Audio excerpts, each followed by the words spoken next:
नमस्कार। Peak institute से मैं आपका विज्ञान गुरु ओम ढाल।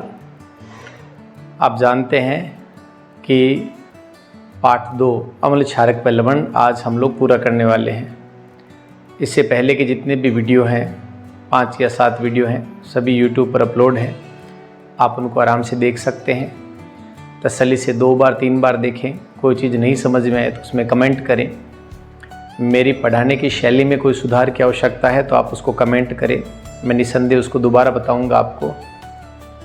आज हम पाठ के अंतिम पड़ाव पर हैं। हम लोग टॉपिक शुरू कर रखा था हमने दैनिक जीवन में काम आने वाले लवण, और उसके अंदर अंतिम हमारा एक लवण बचा हुआ है जिसका नाम था जिप्सम, और उसी का ही एक रूप है पीओपी। और उससे पहले एक क्वेश्चन जो अधूरा रह गया था कि खाने के सोडे को यानी सोडियम हाइड्रोजन कार्बोनेट को जब गर्म करते हैं तो क्या होता है। आइए सीखना शुरू करते हैं। आज डेट है 12 अगस्त। हमारा टॉपिक है दैनिक जीवन के रसायन। पाठ का नाम है अम्ल क्षारक व लवण। खाने को सोडे को गर्म करने का सूत्र लिखें। अगर एग्जाम में सीधा आता है तो बहुत अच्छी बात है। तो खाने का सोडा है NaCO3, जिसको गर्म करने पर बन रहा है Na2CO3, साथ में H2O, साथ में CO2। ये CO2 गैस जो ऊपर तीर के निशान से हम दिखा रहे हैं, जब ये गैस निकलती है तो जो भी खाने की जो चीज़ें हैं उसमें हम लोगों ने ये डाल के गर्म किया, तो जब CO2 गैस निकलती है तो वो फूल जाती है और उसमें जगह जगह फुलावट बन जाती है। यही कारण है कि पकोड़े, समोसे, ब्रेड या आपका जो भी ऐसा आइटम है जिसके अंदर फुलावट हमें चाहिए उसके अंदर ही हम ये डाल देते हैं। इससे वो स्पंजी, सॉफ्ट और फुला हुआ बन जाता है। एक बच्चे ने बड़ा अच्छा क्वेश्चन पूछा, क्योंकि ये टॉपिक मैं पूरा कर चुका था, तो उसने तुरंत ही रोक लिया कि सर यहाँ पे आपने लिखा है धोने का सोडा, इसका मतलब है खाने के सोडे को गर्म करने पर धोने का सोडा बन रहा है, वही जिससे अपन कपड़े धोते हैं। मैं कहा हाँ बेटा, तो सर फिर तो खाने का स्वाद ही पूरा ख़राब हो जाएगा। हम खाने का सोडा डाल के हमने तो उसको धोने का सोडा मिला दिया उसमें। तो सवाल उसका जायज़ था। अब आप उसका जवाब ध्यान से सुनिएगा। देखिए बच्चों, पहली बात तो ये जो खाने का सोडा है NaCO3, ये हम लोग बहुत कम अमाउंट में डालते हैं और उसमें भी आधा भाग जल के रूप में, आधा भाग CO2 ग्रुप में निकल गया और बहुत ही कम मात्रा में धावन सोडा Na2CO3 बनता है। तो हमें उतनी कम मात्रा में एहसास नहीं होता, भोजन में इतना सा कड़वापन नहीं आता। हाँ, अगर आप ज़्यादा मात्रा में खाने का सोडा मिला देते हैं तो ये ज़्यादा मात्रा में बनेगा और उसके फलस्वरूप भोजन हमें कड़वा कसैला लगेगा और वो फिर हमें भाएगा नहीं। तो ये वास्तविकता है कि अगर मात्रा ज़्यादा रखोगे तो फिर भोजन खराब हो जाएगा। आपको जवाब मिल गया। अगला क्वेश्चन, कॉपर सल्फेट को गर्म करने पर उसका नीला रंग गायब क्यों हो जाता है। देखिए, कॉपर सल्फेट के क्रिस्टल को जैसे ही पानी में घोलते हैं तो पानी नीला हो जाता है। हम पार्ट 1 में भी पढ़ चुके हैं कि कॉपर सल्फेट के नीले रंग में जब लोहे की 3 या 4 कील डाल दी थी तो 2 या 3 घंटे बाद में धीरे धीरे उसका रंग रंगहीन हो गया था। वहाँ पर हमने विस्थापन अभिक्रिया पढ़ी थी कि लोहा प्रबल है, कॉपर सल्फेट की कॉपर को हटा देता है और फेरस सल्फेट बन जाता है। फेरस सल्फेट नीले रंग का नहीं होता, वो रंगहीन होता है, इसीलिए हमें जल भी रंगहीन दिखता है। परंतु यहाँ तो ऐसा कुछ नहीं है। हमने कॉपर सल्फेट को जब गर्म किया तो उसका रंग गायब हो गया है, उसका नीला रंग गायब हो गया। ऐसा क्यों? देखिए, कॉपर सल्फेट के क्रिस्टल को अगर आप गर्म करते हो तो धीरे धीरे उसके अंदर का जल उड़ जाता है। किसी भी क्रिस्टल के अंदर मौजूद जल को कहते हैं क्रिस्टलन जल। मैं पुनः रिपीट कर रहा हूँ, किसी भी क्रिस्टल की संरचना को स्थायी स्वरूप देने के लिए जो जल उसके अंदर निहित होता है उसे कहते हैं क्रिस्टलन जल।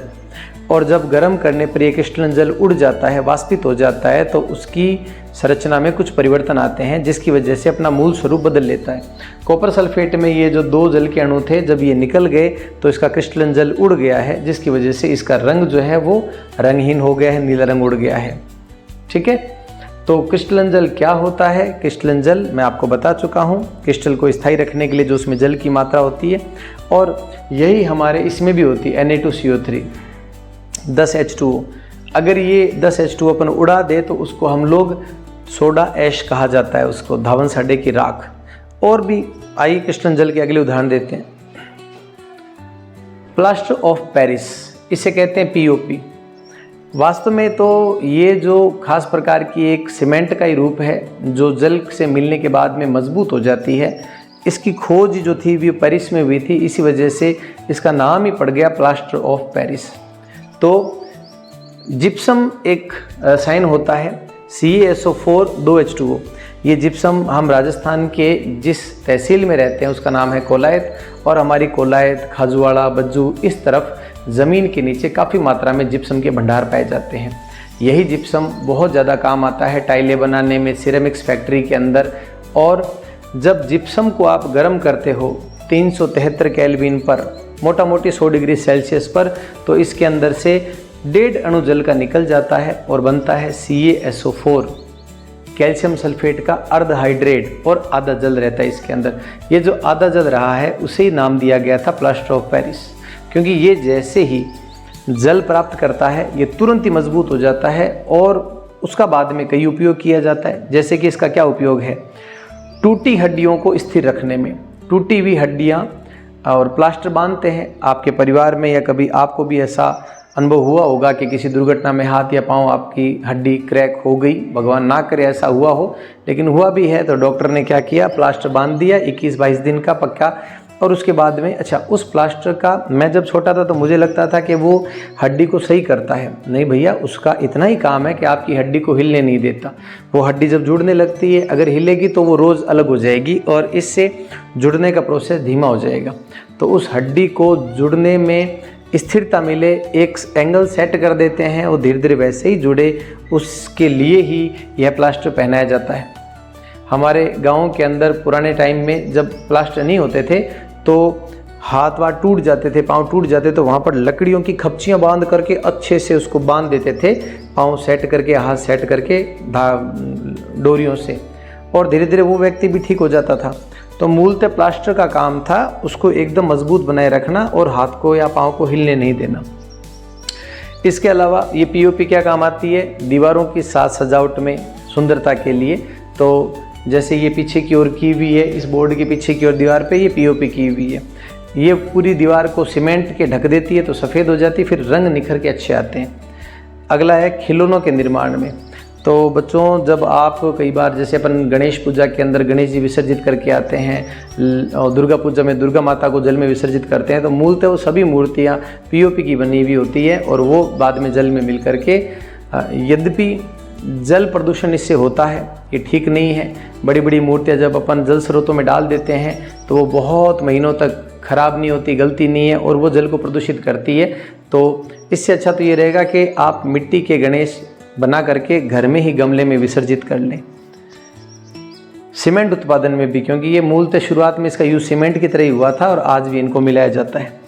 अब मैंने 2 क्वेश्चन जो है वो अलग से लिख रखे हैं। पहला ये है, अम्ल में जब जल मिलाते हैं तो धीरे धीरे क्यों मिलाते हैं, और दूसरा है, तनु और सांद्र विलयन से क्या अभिप्राय है।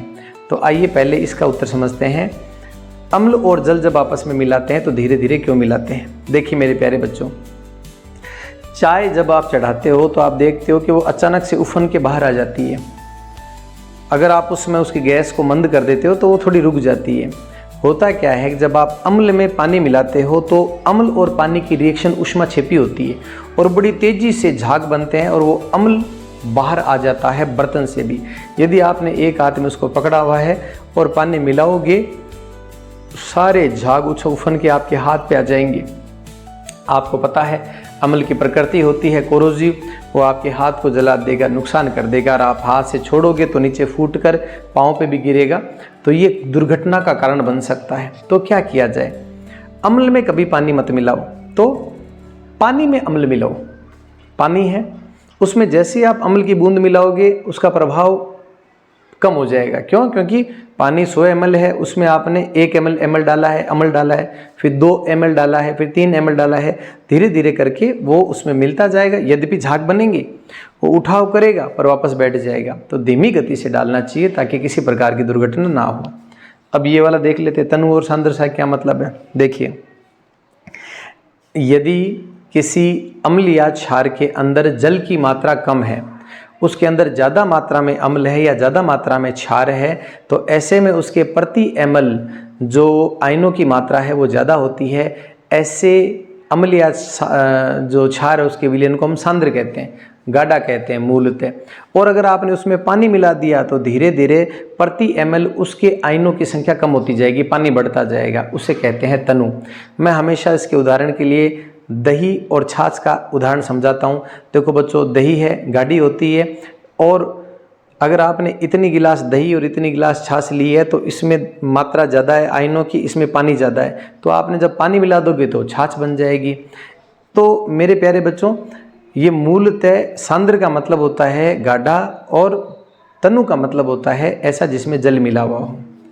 आज का ये पाठ पूरा हुआ हमारा। आशा करता हूँ कि आप लोगों को मेरे पढ़ाने की शैली अच्छी लगी है, कुछ नई बातें निकल के आई है। हास्य विनोद के साथ में पाठ पढ़ना, मनोरंजन के साथ पाठ पढ़ना, और मेरे प्यारे बच्चों याद करना आपका काम है। याद नहीं करोगे तो कोई व्यक्ति आपके दिमाग में आकर के उस चीज़ को फिट नहीं कर पाएगा। रिवीजन करें, नहीं समझ में आता है तो कमेंट करें, मैं बैठा हूँ। सहयोग के लिए धन्यवाद।